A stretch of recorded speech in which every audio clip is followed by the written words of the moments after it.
Hej på er, välkomna till vloggen. Nu har man äntligen slutat jobba och man kan ge sig ut på så här lite trevliga äventyr. Nu är vi ute och går på Bråviken och vi ska ta oss till en bortglömd pärla som heter Esterön. För att logga 2 stycken cacher. Det är en promenad på isen på ungefär 2,5 kilometer.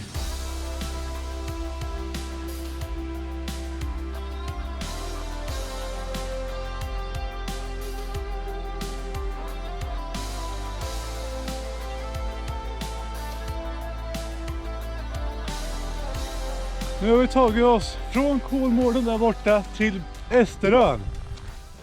Ungefär en promenad på 2,5 kilometer på is, på Bråviken. Is helt enkelt. Isen är runt ungefär 40-50 cm tjock, så absolut ingen fara.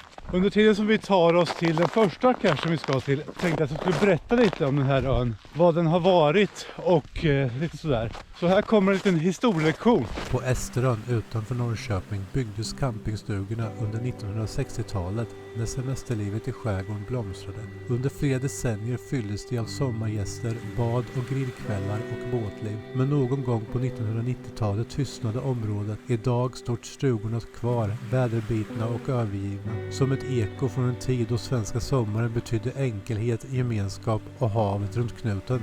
Då är jag framme vid cachen och ska se om jag kan lyckas hitta den. Det tog en stund att komma fram, jag var helt uppslukad av historien men kring Esterön. Ska vi se, här någonstans ska den vara. Jag har en ledtråd om en enbuske och här har vi en enbuske. Vi tittar lite här får vi se. Ah, här sitter något. Här var den. Du, jag hittade den. Så bra. Yes.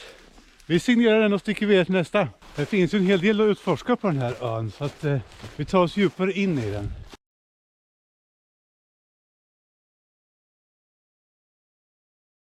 $15 meter kvar och nu börjar det bli mörkt så jag ska nästan ta fram en liten ficklampa så vi ser vad vi gör.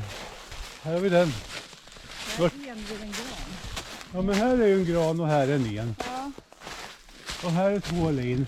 Och här hänger den. Så bra. Vill du ha den? Ja, jag ska laga. Varsågod.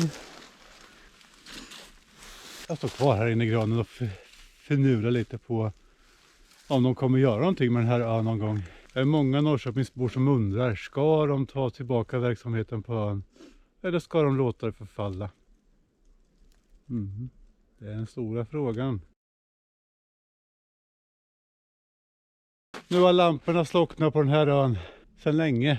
Och det är dags för oss också att be oss hemåt. Så jag tackar så mycket för att ni tittar på det här äventyret här från Bråviken. Så hörs vi snart igen på nya äventyr. Så glöm inte att prenumerera, gilla och dela inlägget. Ha det gott mina vänner. Hej då!